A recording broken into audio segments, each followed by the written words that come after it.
Hey everybody, Rob here. Just wanted to drop a few quick tips about writing your screenplay to help you make sure that what you're trying to communicate as a writer is being understood by the reader, whether that reader is the director or the director of photography or an actor or a makeup artist person or a grip or whoever. So the first tip is to be very detailed in your scene headings and your scene action. When you're writing your scene headings, you want to make sure that you're communicating the place that it's taking place, whether it's inside or outside, if it's an established place that we know, or if it's somewhere like a park, and whether or not it's taking place during the daytime or at night, or something like evening, early evening.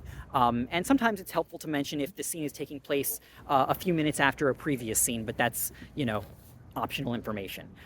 You also want to make sure that you're very detailed about what's going into your scene action and highlighting any important details that show up, especially for the first time. So if you have a character that shows up for the first time, I like to put that character's name in all capital letters. If you have a prop that shows up for the first time, I like to put that prop in all capital letters to let everyone who's reading this script know this is an important thing. It's something that's going to be integral to the script and the story, and everybody's reading the script knows that we need to remember this. The second tip is to try to avoid saying things like "we say." Try to avoid speaking to the reader as if they're a reader and they're conscious of reading a script. Think of it more like a blueprint. When you're drawing a blueprint for a building, you don't draw in the door and then write, "people walk in here." You just draw the door and it's understood what it is.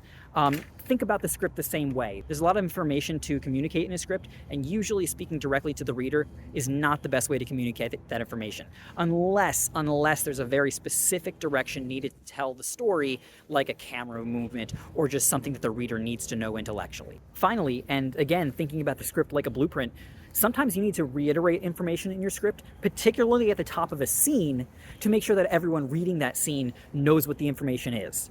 Sometimes you're not looking at the entire script when you're preparing for a scene, and sometimes you have people working on your film who are only there for one day, and they may only receive one scene with which to work.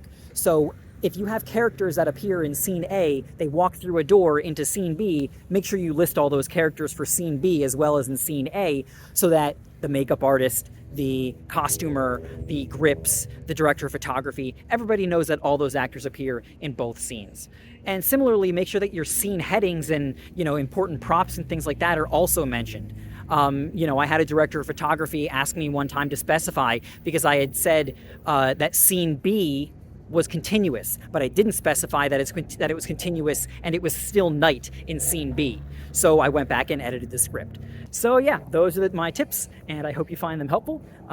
Check out my Patreon for some more exclusive stuff and behind the scenes and sneak peeks and all that fun stuff, and keep watching this YouTube channel for more content like this. And have a great day.